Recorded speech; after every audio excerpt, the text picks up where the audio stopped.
only 5 days before the Ayodhya Ram Temple inauguration, Odisha Chief Minister Naveen Patnaik is set to unveil the Jagannath Heritage Corridor project. Today itself, Naveen Patnaik has appealed to the people to light diyas, blow conch shells, offer prayers and perform kirtan on the day of the inauguration. You can see lovely visuals on your screen at the moment. Preparations are of course underway, and I'd like to tell my viewers a little more about this project. It's been in fact built with a budget of rupees 943 crores. It is an initiative that encompasses a month-long awareness drive and spiritual activities as well. In fact, the government of Odisha has invited over 1,000 religious heads of temples across India and Nepal as well. And a daily influx of about 10,000 devotees is planned from January 18th onwards. Meanwhile, this project was of course earlier announced back in December 2019 and includes a 75-meter corridor around the temple boundary, a green buffer zone, pedestrian only circumambulation, a reception center for 6,000 devotees, a cultural center, a library, the Jagannath Bhallav Pilgrim Center and a multi-level car parking as well. Meanwhile, let's in fact listen in to what the Chief Administrator of the Jagannath Temple has said. Arrangements for the Yajna and Sabha meeting place has been fully prepared.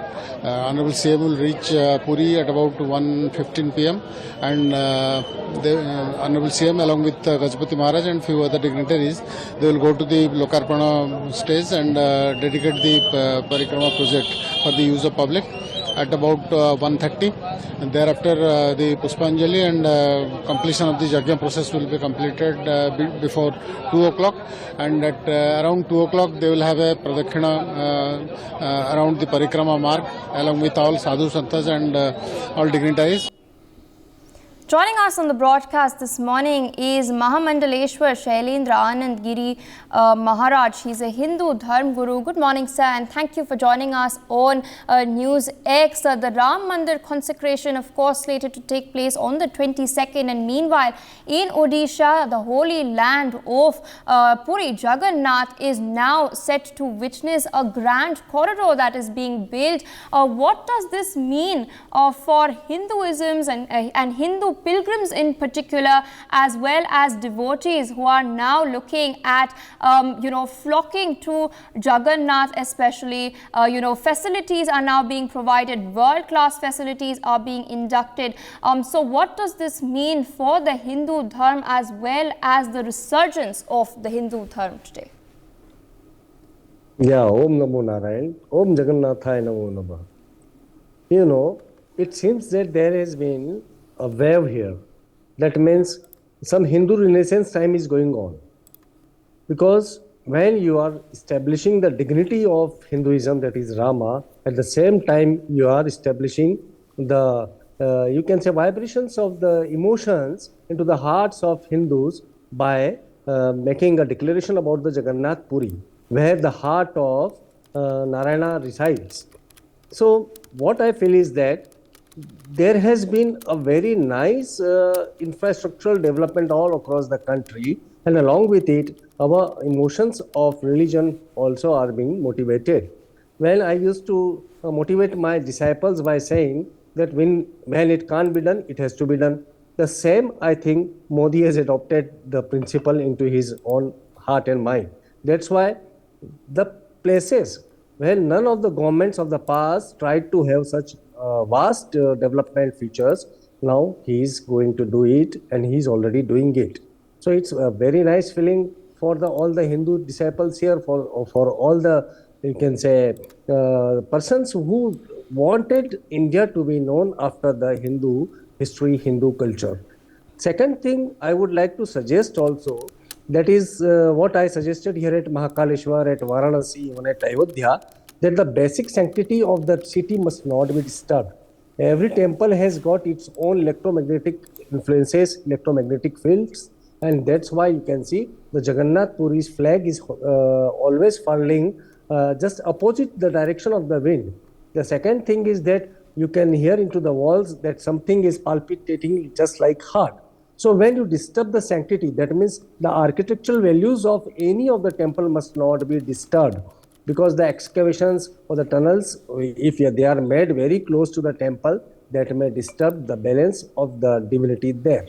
So I just appeal the government that this time, now onwards, all the temples or the religious places must be developed after making a committee of the saints and the priests.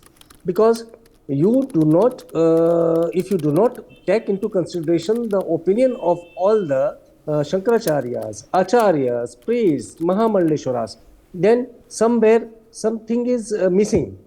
We all have devoted our life into making this country a very divine Hinduistic place. So we must be consulted by the government officials as well as whoever are the planners of that place, right?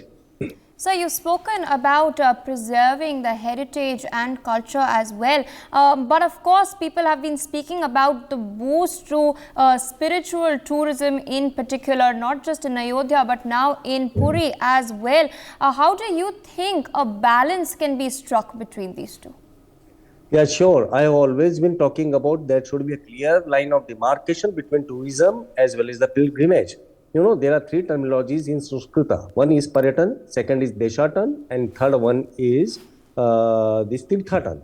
So when we talk about the Paryatan, that means we are going somewhere to rejuvenate ourselves by body, by mind, that is through entertainment, through watching the features of the nature like this. Second one is Deshatan, that is like an educational tour. When we go to any city, any of the saint, we promote that you should study the medicine of that city, that place, you should study the literature of that place, you should go to the lifestyles of that place, you should go towards the food habits of that place. So everything that is on the knowledge base. So that is Deshatan. And the third thing, what I feel is that is about Tirthatan. Tirthatan is top of all. It is to be freed from any sort of tourism, any sort of such, you can say, deviation from the mind. They come there for their spiritual meditations, for their spiritual rituals. So that city must be fully purified, fully kept into consideration, that none of these features of tourism must be involved in that.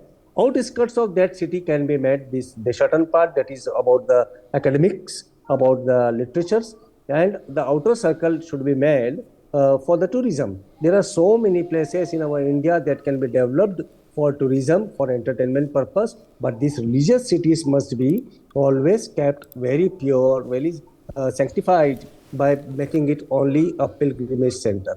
This way I suggested them that this planning should be there, and all the excavation must not be around the temple. There should be first infrastructure to reach the temple. We have already seen the things that when you make any monument, and if you are not able to reach there. Before this news, I was going through your aviation field. I was very happy. That means first you develop the roads, first you develop the connectivity to that particular place, and then develop that place so that the mob management will be there, and all the plans, all the architectural values will be preserved very nicely. For more such videos, subscribe to the NewsX YouTube channel, hit the bell icon.